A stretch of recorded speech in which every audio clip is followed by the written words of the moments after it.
الحمد لله نحمده ونستعينه ونستهديه ونعوذ بالله من شرور أنفسنا ومن سيئات أعمالنا من يهده الله فلا مضل له ومن يضلل فلا هادي له ونشهد أن لا إله إلا الله وحده لا شريك له ونشهد أن محمدا عبده ورسوله والصلاة والسلام على سيدنا محمد وعلى آله وأصحابه ومن تبعهم بإحسان إلى يوم الدين أما بعد فيا عباد الله أوصيكم وإياي أولا بتقوى الله يقول الله تبارك وتعالى في كتابه العزيز وفرقانه المجيد أعوذ بالله من الشيطان الرجيم بسم الله الرحمن الرحيم وما أنفقتم من شيء فهو يخلفه وهو خير الرازقين صدق الله مولانا العظيم அளவற்ற அருளாளன் நிகரற்ற அன்புடையவன் அல்லாஹு தஆலாவுடைய பெயரினால்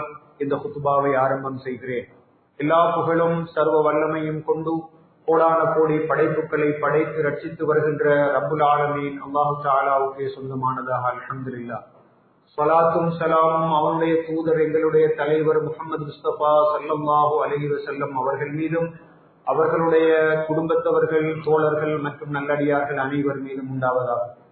இந்த புனிதமான வெள்ளிக்கிழமை தினத்திலே இந்த ரமலானுடைய மாதத்திலே இஅ்திகாஃபுடைய நியத்தோடு சுத்தமாக சுகாதாரமாக அல்லாஹ்வுடைய மாளிகையிலே அமர்ந்திருக்கின்ற அல்லாஹ்வுடைய நல்லடியார்களே, அல்லாஹ் சுப்ஹானஹு வ தஆலா எமக்கு எவற்றையெல்லாம் செய்யும்படி கட்டளையிட்டிருக்கின்றானோ அவற்றை முடிந்தவரை எடுத்து நடக்கும்படியும் எவற்றை தவிர்த்து நடக்குமாறு சொல்லி இருக்கின்றானோ அவற்றை முற்றுமுழுதாக தவிர்த்து கொள்ளும்படியும் முதலில் எனக்கும் அப்பால் உங்களுக்கும் நான் வசியத்தை செய்து கொள்ள விரும்புகிறேன்.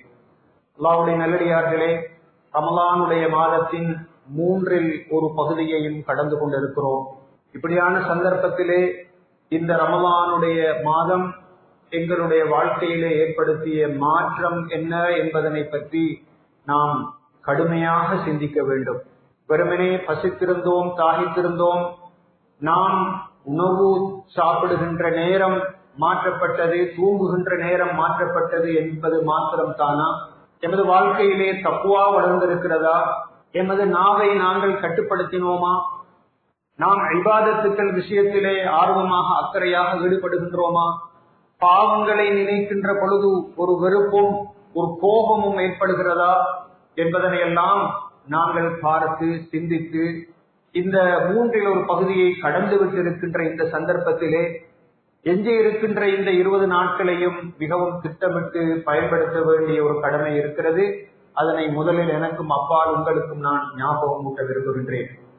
அல்லாஹ்வுடைய நல்லடியார்களே, தக்வா எனப்படக்கூடிய அந்த காட் ஃபியரிங் எனப்படக்கூடிய அந்த விஷயம், அல்லாஹு தஆலாவை பயந்து கொள்வது என்ற அந்த மிக முக்கியமான ஒரு மனப்பாங்கு நோன்பாளிகளிடத்திலே வர வேண்டும் என்ற நோக்கத்தோடு தான் நோன்பு கடமையாக்கப்பட்டது என்று அல்லாஹு தஆலா சூரத்துல் பக்ராவிலே தெளிவாக சொல்லி காட்டுகிறார்.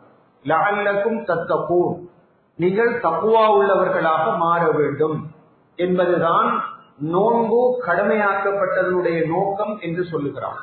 அல்லாஹ்வுடைய நல்லடியார்களே, அல்லாஹு தஆலாவை பயப்படுவது, அவன் எங்களை பார்த்து கொண்டிருக்கின்றான் என்ற அந்த உணர்வு எங்களிடத்திலே வர வேண்டும் என்பதுதான் அல்லாஹு தஆலாவுடைய எதிர்பார்ப்பு. அதே நேரத்தில் யாரிடத்திலே தக்வா வந்து விடுகிறதோ அவர்கள் நிச்சயமாக இரக்கமுள்ளவர்களாக, அன்புள்ளவர்களாக, உலகத்திலே கஷ்டப்படுபவர்களுடைய கஷ்டங்களை துன்பங்களை புரிந்து கொள்பவர்களாக, அவர்களுடைய கண்ணீர்களை துடைப்பவர்களாக இருப்பார்கள் என்றும் குர்ஆனிலே அல்லாஹு தஆலா பல இடங்களிலே சொல்லி காட்டுகிறார். எனவே தக்வா என்பது அல்லாஹு தஆலாவை பயந்து கொள்வதுதான், அஞ்சிக் கொள்வதுதான், நல் அமல்களிலே ஈடுபடுவதுதான். அதே நேரத்தில் இந்த உலகத்தில் இருக்கின்ற கஷ்டப்படுகின்ற, துன்பப்படுகின்ற, ஏழ்மையில் வாடுகின்ற மக்களுக்கு கை கொடுப்பதும் கூட தக்வாதாரிகளுடைய மிக முக்கியமான பண்பு என்பதை அல்லாஹு தஆலா குர்ஆனிலே பல இடங்களிலே சொல்லி காட்டுகிறார். உதாரணமாக ஒரு வசனத்தை நாங்கள் எடுத்து பார்ப்போம். சாரிஉ இலா மக்ஃபிரத்தின் மிர் ரப்பிக்கும் வ ஜன்னத்தின், நீங்கள் உங்களுடைய இரட்சகனுடைய பாவ மன்னிப்பின் பால் விரைந்து செல்லுங்கள், சுவர்க்கத்தின் பாலும் விரைந்து செல்லுங்கள். அது வானங்கள் பூமியின் அளவு விசாலமான சுவர்க்கமாக இருக்கிறது. அந்த இரண்டை நோக்கியும் நீங்கள் விரைவாக செல்லுங்கள். அந்த சுவர்க்கம் யாருக்கு தயார் செய்யப்பட்டிருக்கிறது என்றால் தக்வாதாரிகளுக்கு. இந்த நோன்பின் மூலமாக நாங்கள் அடைகின்றோமே அந்த தக்வாவை யாரெல்லாம் பெற்றிருக்கிறார்களோ அவர்களுக்குத்தான் அந்த தக்வா எனப்படக்கூடிய அந்த பொக்கிஷத்தை அடைந்தவர்களுக்குத்தான் அந்த சுவர்க்கம் தயார் செய்யப்பட்டிருக்கிறது என்று அல்லாஹ் தஆலா சொல்லிவிட்டு, அந்த தக்வாதாரிகளுடைய முதலாவது பண்பு என்ன என்றால் அல்லதீன யுன்ஃபிகூன ஃபிஸ் ஸர்ராஇ வல் ضرா, அவர்கள் இன்பத்திலும் துன்பத்திலும் மகிழ்ச்சியிலும் கவலையிலும் நோயிலும் சுகாதாரமாக இருக்கின்ற சந்தர்ப்பத்திலும் எப்படியான சந்தர்ப்பத்திலும் அவர்கள் செலவு செய்வார்கள், அதாவது தேவையுடையவர்களுக்கு கொடுப்பார்கள் என்று சொல்லுகிறார். சுவர்க்கத்துக்கு போகின்ற தக்வாதாரிகளுடைய முதலாவது பண்பு, அவர்கள் ஏழ்மையில் இருந்தால் என்ன, வறுமையில் இருந்தால் என்ன, செழுமையில் இருந்தால் என்ன, மற்றவர்களுக்கு அவர்கள் கொடுப்பார்கள் என்பது அவர்களுடைய முதலாவது பண்பு. இரண்டாவது பண்பு அல் காலிமீனல் கைப வல் ஆஃபீன அனின் நாஸ், அவர்கள் என்ன செய்வார்கள், கோபங்களை அடக்கிக் கொள்வார்கள், அதே நேரம் மக்களை மன்னிப்பார்கள் என்றும் சொல்லுகிறார். கோபத்தை அடக்கி மக்களை மன்னிக்கின்ற தன்மை கொண்டவர்களாக இருப்பார்கள் இரண்டாவது பண்பு. முதலாவது பண்பு, அவர்கள் எல்லா நிலைகளிலும் மற்றவர்களுக்கு செலவழிப்பவர்களாக இருப்பார்கள். எனவே தக்வா வந்துவிட்டால் அந்த மனிதனுடைய உள்ளத்திலே இரக்கம் வரும், பாசம் வரும், பரிவு வரும், கஷ்டப்படுகின்ற மக்களுக்கு உதவி செய்ய வேண்டுமே என்ற உணர்வு அவனுக்கு வரும். அது தவிர்க்க முடியாத ஒரு பண்பு. இன்னும் ஒரு குர்ஆனுடைய வசனத்திலே அல்லாஹ் தஆலா சொல்லுகிறான், லைஸல் பிர்ர அன் துவல்லு வுஜூஹக்கும் கிபலல் மஷ்ரிகி வல் மக்ரிப், நீங்கள் உங்களுடைய முகங்களை கிழக்கு நோக்கியோ மேற்கு நோக்கியோ திருப்புவதில் மாத்திரம் உங்களுக்கு நன்மை கிடைக்க மாட்டாது என்று சொல்லிவிட்டு, ஆனால் பின்வரும் பண்புகளை கொண்டவர்களாக யார் இருக்கிறார்களோ அவர்களுக்குத்தான் தக்வாதாரிகள் என்றும் சொல்லுகிறார். நன்றாக கவனத்திலே கொள்ள வேண்டும். பின்வரும் பண்புகள் எல்லாம் யாரிடத்திலே இருக்கிறதோ அவர்கள் தான் தக்வாதாரிகள். உலாயிக்க ஹுமுல் முத்தகூன், அவர்கள் தான் தக்வாதாரிகள். அருமை சகோதரர்களே, பெரியார்களே, தக்வா என்று நாங்கள் சொல்லுகிறோம். நோன்பின் மூலமாக அடையப்பெறுகின்ற மிக முக்கியமான ஒரு கட்டம், ஒரு மனோநிலை. அந்த தக்வா யாரிடத்திலே வருகிறதோ அவர்கள் முதலாவது ஈமான் கொள்ளுவார்கள் என்று அந்த குர்ஆனுடைய வசனத்திலே அல்லாஹ் தஆலா சொல்லிவிட்டு, இரண்டாவது அவர்களுடைய பண்பு என்னவென்றால் அவர்கள் வஆத்தல் மால அலா ஹுப்பிஹி லவில் குர்பா வல் யதாமா, அவர்களுக்கு சொத்துக்களின் மீது பாசம் இருக்கிறது, பரிவு இருக்கிறது. ஆனாலும் அந்த சொத்துக்களை அவர்கள் விரும்பினாலும் கூட அந்த சொத்துக்களை அவர்கள் பின்வரும் மக்களுக்கெல்லாம் கொடுப்பார்கள். உறவினர்களுக்கு, அனாதைகளுக்கு, ஏழைகளுக்கு, வழிபோக்கர்களுக்கு, கேட்டு வருபவர்களுக்கு, அடிமைகள் என்ற நிலையில் இருக்கின்ற, தம்மை தாமே விடுதலை செய்து கொள்ள முடியாமல் இருக்கின்ற, அந்த பணத்தை கொடுத்து விடுதலை செய்து கொள்ள முடியாமல் இருக்கின்றவர்களுக்கெல்லாம் கொடுப்பார்கள் என்று சுமாராக பலருடைய பெயர்களை அல்லாஹ் தஆலா அந்த இடத்திலே சொல்லுகிறான். அதற்கு பின்னாலும் தக்வாதாரிகளுக்கு வேறு சில பண்புகள் இருப்பதாக சொல்லுகிறான். அது இங்கு முக்கியமானது அல்ல. முதலாவது ஈமான், தக்வாதாரிகளுடைய பண்பு. இரண்டாவது பண்பு வஆத்தல் மால அலா ஹுப்பிஹி, அந்த சொத்து செல்வங்களை அவர்கள் விரும்புகிறார்கள் தான், இருந்தாலும் தங்களுடைய விருப்பத்துக்கு மாறாக கஞ்சத்தனத்தை ஒரு பக்கத்திலே வைத்துவிட்டு இந்த ஏழைகள் எளியவர்களுடைய தேவைகளை அவர்கள் முற்படுத்தி அவர்கள் கொடுக்கிறார்கள் என்று அல்லாஹ் தஆலா சொல்லி, உலாயிக்கல் லதீன ஸதகு, அவர்கள் தான் உண்மை பேசியவர்கள், வ உலாயிக்க ஹுமுல் முத்தகூன், அவர்கள் தான் தக்வாதாரிகள் என்றும் அல்லாஹ் தஆலா சொல்லுகிறார். அல்லாஹ்வுடைய நல்லடியார்களே, எனவே தக்வா எனப்படக்கூடிய இந்த ரமலானுடைய இந்த பரிசு எங்களுக்கு கிடைத்தால் கட்டாயமாக எங்களுடைய உள்ளத்திலே ஏழைகளை நோக்கிய, கஷ்டப்படுபவர்களை நோக்கிய ஒரு அன்பு, இரக்கம், பாசம் கட்டாயமாக வர வேண்டும். எமது சொத்துக்களிலிருந்து நாங்கள் அவர்களுக்காக வேண்டி செலவழிக்க வேண்டும். அல்லாஹ்வுடைய நல்லடியார்களே, ஏன் இதனை நாங்கள் சொல்லுகிறோம் என்றால், அண்மை காலத்திலே UNDP எனப்படக்கூடிய ஐக்கிய நாடுகள் தாபனத்தின் கீழால் இருக்கின்ற ஒரு நிறுவனத்தினுடைய ஒரு மதிப்பீட்டின்படி நாம் வாழுகின்ற இலங்கையை பொறுத்த வரையிலே, இலங்கையிலே இருக்கின்ற 22.2 மில்லியன் மக்களுக்கு மத்தியிலே 12.3 மில்லியன் மக்களை பொறுத்தவரையிலே அவர்கள் கிரிட்டிக்கல் டைமென்ஷன், அவர்கள் என்னென்ன விஷயங்கள் எஜுகேஷனிலே, ஹெல்த்திலே, டிசாஸ்டரிலே என்றெல்லாம் பார்க்கின்ற பொழுது இப்படிப்பட்ட சுமாராக 55% பெறுமதியான விழுக்காடுகளை கொண்ட மனிதர்கள் வறுமையோடு கஷ்டத்தோடு தங்களுடைய கஷ்டங்களை மற்றவர்களுக்கு முறைப்பட்டுக் கொள்ள முடியாத நிலையில் வாழ்ந்து கொண்டிருக்கிறார்கள். 2 வேளைகள் சாப்பிட்டவர்கள் 1 வேளை சாப்பிடுகிறார்கள். 3 வேளை சாப்பிட்டவர்கள் 2 வேளை சாப்பிடுகிறார்கள். தங்களுடைய கஷ்டங்களை துன்பங்களை மற்றவர்களிடத்திலே முறையிட்டுக் கொள்ள முடியாத வெட்கத்தோடு கலக்கத்தோடு வாழ்ந்து கொண்டிருக்கிறார்கள். அல்லாஹ்வுடைய நல்லடியார்களே, ரமலானுடைய மாதத்தை பற்றி ஸல்லல்லாஹு அலைஹி வஸல்லம் அவர்களுடைய பண்புகளை பற்றி ஸல்லல்லாஹு அலைஹி வஸல்லம் அவர்களுடைய சஹாபாக்கள் என்ன சொல்கிறார்கள்? அஜ்வதமா யகூனு ஃபீ ரமலான், ரமலானில் தான் அவர்கள் அதிகமாக கொடை கொடுக்கக்கூடியவர்களாக இருந்தார்கள். இந்த ரமலானுடைய மாதத்திலே நோன்பு இருக்கின்ற பொழுது, பசித்திருக்கின்ற பொழுது 2 விஷயங்கள் வர வேண்டும். முதலாவது, அல்லாஹு தஆலாவுக்கு ஷுக்ர் செய்ய வேண்டும். யா அல்லாஹ், நீதான் எனக்கு இந்த உணவை பானத்தை தந்தாய், அது இல்லாமல் இருக்கின்ற பொழுது அதனுடைய பெருமதி எவ்வாறு இருக்கிறது என்று நினைத்து அல்ஹம்துலில்லாஹ் என்று ஷுக்ர் செய்ய வேண்டும். இரண்டாவது, இந்த பசியோடு பட்டினியோடு இருக்கின்ற பொழுது ஏழைகளுடைய கஷ்டங்கள் துன்பங்கள் பசி பட்டினியை உணர வேண்டும். உணர்ந்தால் மாத்திரம் போதாது, அந்த ஏழைகளுக்கு நாங்கள் கொடுத்து உதவ வேண்டும். அந்த 2 ஷுக்ரும் அந்த இன்ஃபாக் எனப்படக்கூடிய பண்பும் நோன்பாளிகளிடத்திலே கட்டாயம் வர வேண்டி இருக்கிறது. அல்லாஹ்வுடைய நல்லடியார்களே, வறுமை என்பது, இந்த பவர்ட்டி என்பது ஒரு சாதாரணமான ஒரு விஷயம் அல்ல. அதனை விட்டு ரசூல் ஸல்லல்லாஹு அலைஹி வஸல்லம் அவர்கள் பாதுகாப்பு தேடி இருக்கிறார்கள். அல்லாஹும்ம இன்னி அஊது பிக்க மினல் குஃப்ரி வல் ஃபக்ர், யா அல்லாஹ், இறை நிராகரிப்பை விட்டு முன்னிடத்திலே பாதுகாப்பு தேடுகிறேன், நான் இந்த வறுமையை விட்டு முன்னிடத்திலே பாதுகாப்பு தேடுகிறேன் என்று அவர்கள் சொல்லி இருக்கிறார்கள். ஜாஹிலியா காலத்தை பொறுத்தவரையிலே அவர்கள் குழந்தைகளை கொலை செய்வதற்கான காரணம் வறுமை என்று குர்ஆனிலே அல்லாஹ் தஆலா சொல்கிறான். வறுமை வந்துவிட்டால், பசி வந்தால் பத்தும் பறக்கும் என்று சொல்லுவார்கள். வறுமை வந்துவிட்டால் அது கல்வியை பாதிக்கும், சுகாதாரத்தை பாதிக்கும், ஒரு மனிதனுடைய ஈமானை பாதிக்கும், ஒரு மனிதனுடைய பண்பாடுகளை பாதிக்கும். ரசூல் ஸல்லல்லாஹு அலைஹி வஸல்லம் அவர்கள் சொன்னார்கள், ஒரு மனிதன் கடனாளியாகிவிட்டால் பேசினால் பொய் பேசுவான், அந்த மனிதன் வாக்குறுதி அளித்தால் வாக்குறுதியை மீறுவான் என்று சொன்னார்கள். அந்த அளவு தூரம் ஒரு மனிதனை குற்றவாளியாக்கிவிடும், ஒரு மனிதனை பொய்காரனாக்கிவிடும், ஒரு மனிதன் குடு போன்ற மிக மோசமான வியாபாரங்களிலே சம்பந்தப்படுவதற்கு அவனை அது தூண்டிவிடும். அந்த அளவு தூரம் காதல் ஸல்லல்லாஹு அலைஹி வஸல்லம் அவர்கள் சொன்னார்கள், வறுமை என்பது ஒரு மனிதனை குஃப்ருக்கு இட்டு செல்லக்கூடிய அளவுக்கு ஆகிவிடும் என்று சொல்லி காட்டினார்கள். அந்த அளவு தூரம் மிக மோசமான ஒரு தன்மை கொண்டதாகத்தான் அந்த வறுமை காணப்படுகிறது என்பதை நாங்கள் கவனத்திலே கொள்ள வேண்டும். அல்லாஹ்வுடைய நல்லடியார்களே, இஸ்லாம் உழைப்பை வலியுறுத்தி இருக்கிறது. கட்டாயமாக உழைக்க வேண்டும். யாருடைய உடல் நல்ல கட்டான உடம்பாக இருக்கிறதோ அவர்களுக்கு ஸகாத் கொடுக்க கூடாது.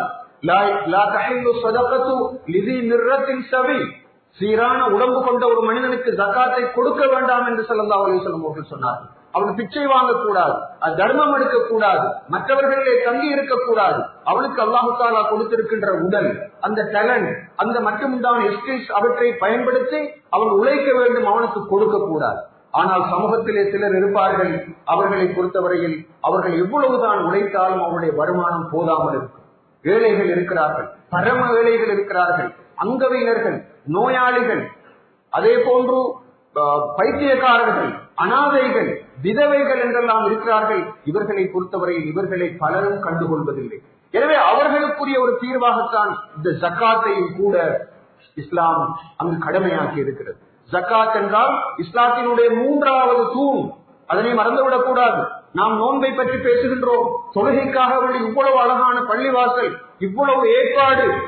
நோன்பு என்று வந்துவிட்டால் பயானுக்கு யாரை போடுவது, எப்படி அந்த கஞ்சை காய்ச்சுவது, எப்படி அதிலே நாங்கள் நடந்து கொள்வது, கியாமுல் லைலுக்கு யாரை போடுவது என்றெல்லாம் யோசிக்கின்ற அளவுக்கு நோன்புக்கு முன்னால் இருக்கின்ற கடமை, தொழுகையோடு அடுத்ததாக சொல்லப்படுகின்ற கடமை ஜக்காத்துக்கு நாங்கள் எந்த அளவு தூரம் முன்னுரிமை கொடுத்திருக்கின்றோம். இஸ்லாத்தின் தூண்களிலே ஒன்று.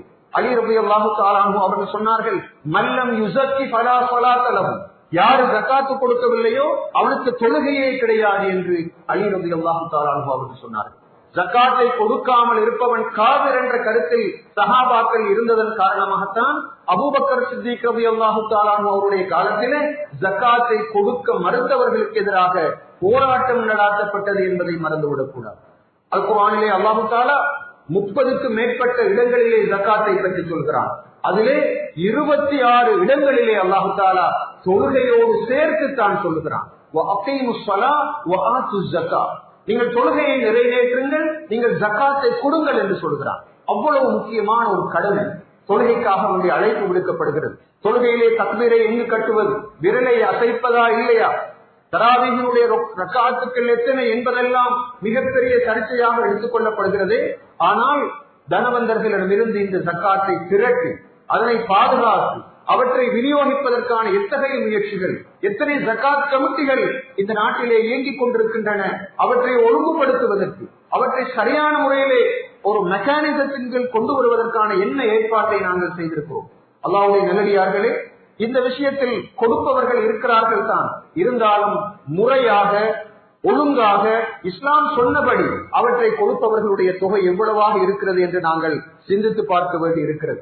அல்லாஹ்வுடைய நல்லடியார்களே, அல்லாஹ் தஆலா குர்ஆனிலே சொல்லுகின்றான், யாரெல்லாம் ஜக்காத்து வாஜிபாகியும் கூட அதனை கொடுக்காமல் இருக்கின்றார்களோ அவர்களை பொறுத்தவரையில் அவர்கள் சேர்த்து வைத்திருப்பது அந்த தங்கம் வெள்ளியாக நாணயமாக இருக்குமாக இருந்தால் நாளை மறுமையிலே அவற்றை அல்லாஹ் தஆலா நரகத்திலே போட்டு காய்ச்சி அவர்களுடைய நெற்றிகள், அவருடைய விலாப்புறங்கள், அவருடைய முதுகுகள், புகூருகும் இவற்றையெல்லாம் அவன் ஒத்தடம் போடுவான் என்று குர்ஆனிலே அல்லாஹ் தஆலா சொல்லி காட்டுகிறான். அல்லாஹ்வுடைய நல்லடியார்களே, நாங்கள் அந்த விஷயத்திலே மிகவும் கவனமாக இருக்க வேண்டும். ஜக்காத் என்பது எமது வருமான மூலங்கள் எல்லாவற்றிலும் கடமையாகிறது. இந்த பொருள் அந்த பொருள் என்ற வித்தியாசமே கிடையாது. அது மீன்பிடியாக இருக்கலாம், அது இறால் பண்ணையாக இருக்கலாம், அது தேயிலை எஸ்டேட்டாக இருக்கலாம், தென்னம் எஸ்டேட்டாக இருக்கலாம், கோழி பண்ணையாக இருக்கலாம், மாட்டு பண்ணையாக இருக்கலாம், அல்லது பெரிய கட்டடங்களை வாடகைக்கு கொடுப்பதாக இருக்கலாம், அல்லது மற்றமுண்டானவையாக இருக்கலாம். இவை அனைத்தை பற்றியும் தற்போது மிகவும் அழகான பத்துவாக்கள் வந்திருக்கின்றன. உலமாக்களை அணுகி அவற்றிலே நாங்கள் சரியான பத்துவாக்களை, ஏனென்றால் ஒவ்வொரு வகையான பொருட்களுக்கும் ஒவ்வொரு வகையில் ஜக்காத்து வாஜிபாக கூடியதாக இருக்கிறது. நீர்ப்பாசனத்தின் மூலமாக நீங்கள் வயலை செய்கின்றீர்கள் என்றால் அதிலே 10% கொடுக்க வேண்டும். நீர்ப்பாசனம் இல்லாமல் நீங்கள் செய்கின்றீர்கள் என்றால் 5% கொடுக்க வேண்டும். ஆட்டுக்குரிய ஜக்காத்தினுடைய நிசாபு வேற, அதே போன்று கோழிகளுடைய ஜக்காத்தினுடைய நிசாபு வேறையாக இருக்கிறது. இவற்றையெல்லாம் தெரிந்து எமது அந்த கர்மங்களை நாங்கள் செய்யக்கூடியவர்களாக இருக்க வேண்டும். அல்லாஹ்வுடைய நல்லடியார்களே, இப்படியெல்லாம் சொல்லுகின்ற பொழுது பணக்காரர்களுக்கு மாத்திரம் தானா செலவழிப்பது கடமையாக இருக்கிறது என்று நீங்கள் யோசிக்கலாம். அல்லாஹ்வுடைய நல்லடியார்களே, இந்த சபையிலே இருப்பவர்களில் சுமார் 125 பேர் ஜக்காத்து வாஜிபானவர்களாக இருக்கலாம். ஆனால் 75% ஜக்காத்து வாஜிபானவர்களாக இல்லை என்றால் அவர்கள் யோசிப்பார்கள், நாம் எப்படி தர்மம் கொடுப்பது? அதற்குத்தான் சதகா என்ற ஒன்று இருக்கிறது. ஜக்காத் என்றால் அது பணக்காரர்கள் மாத்திரம் கொடுக்க வேண்டிய கட்டாயமான கடமை. ஹஜ்ஜும் அப்படித்தான். ஆனால் நாங்கள் யோசிக்க வேண்டும், இந்த ஸல்லல்லாஹு அலைஹி வஸல்லம் அவர்கள் சொல்லி இருக்கிறார்கள், சபக திர்ஹமும் மிஅத அல்ஃபி திர்ஹமி, ஒரு மனிதனுடைய 1,00,000 திர்ஹத்தை விடவும் ஒரு திர்ஹம் மிஞ்சிவிட்டது என்று சொன்னார்கள். சஹாபாக்கள் கேட்கிறார்கள், 1,00,000 திர்ஹத்தை ஒரு மனிதன் சதகா செய்கின்றான், இன்னொரு மனிதன் 1 திர்ஹத்தை தானே சதகா செய்கின்றான், அந்த 1 திர்ஹம் மிஞ்சி விட்டது என்று சொல்கிறீர்களே, அதனுடைய அர்த்தம் என்ன? அந்த மனிதருக்கு ஸல்லல்லாஹு அலைஹி வஸல்லம் அவர்கள் சொன்னார்கள், அவரிடத்தில் இருந்ததே 2 திர்ஹம் கண்டான், அந்த 2 திர்ஹங்களில் ஒன்றை அவன் சதகா கொடுத்து விட்டான், மற்ற மனிதன் மிகப்பெரிய கோடீஸ்வரர், அவனுக்கு எல்லையில்லாத பணம் இருக்கிறது, அதிலே இருந்து 1,00,000 கொடுத்திருக்கிறான் என்றால் இந்த 1,00,000 விடவும் இந்த 1 திர்ஹம் மேலானது, அது முந்திக் கொண்டது, அது சுவர்க்கத்துக்கு போய்விட்டது, அந்த மனிதனை எடுத்துக்கொண்டு போய்விட்டது என்று ஸல்லல்லாஹு அலைஹி வஸல்லம் அவர்கள் சொன்னார்கள். அல்லாஹ்வுடைய நல்லடியார்களே, இன்னும் ஒரு ஹதீஸிலே ஸல்லல்லாஹு அலைஹி வஸல்லம் அவர்கள் சொல்லுகிறார்கள், ஐயு ஸதகத்தி அஃதல், சதகாவிலே மிகவும் சிறந்தது என்று கேட்கப்பட்டது பொழுது ஜுஹுதுல் முகில், அதாவது எந்த மனிதன் கஷ்டத்தோடு இருக்கின்ற சந்தர்ப்பத்திலே அந்த தர்மத்தை அவன் செய்கின்றானோ அதுதான் மிகவும் சிறந்த ஒரு தர்மமாக இருக்கிறது என்று சொல்லி காட்டினார்கள். அல்லாஹ்வுடைய நல்லடியார்களே, இந்த பெருநாள் வரப்போகிறது, நாங்கள் நோன்பு திறக்கின்றோம், நோன்பு பிடிக்கின்றோம். இந்த சந்தர்ப்பத்திலே நாங்கள் செலவு செய்கின்ற சந்தர்ப்பத்திலே மிக கவனமாக இருக்க வேண்டும். ஏழைகள் கண்ணீரும் கம்பளையுமாக இருக்கிறார்கள். அவர்களுக்கு உடுப்பை மாற்றிக் கொள்வதற்கு இன்னொரு உடுப்பு கிடையாது. ஒரு நேரம் சாப்பிட்டால் இன்னொரு நேரம் சாப்பிடுவதற்கு இல்லை. அவர்கள் தங்களுடைய பூமியை விரிப்பாகவும் வானத்தை முகடாகவும் வைத்து வாழ்ந்து கொண்டிருக்கிறார்கள். காசாவிலே இருக்கின்ற அந்த மக்கள் படுகின்ற துன்பம் ஒரு பக்கம், ஏன் நாம் வாழ்கின்ற இந்த நாடுகளிலே, இந்த கிராமங்களிலே, குடிசைகளிலே இந்த மக்கள் படுகின்ற கஷ்டங்களை, இருள் சூழ்ந்த பக்கங்களை நாங்கள் சென்று பார்த்து அவர்களுக்கு கொடுக்க வேண்டும். இந்த சொத்து செல்வங்கள் எல்லாம் எங்களுக்கு தரப்பட்டிருப்பது ஒரு நாளும் நாங்கள் மாத்திரம் பயன்படுத்திக் கொள்வதற்கல்ல. எங்களுடைய சொத்துக்கள்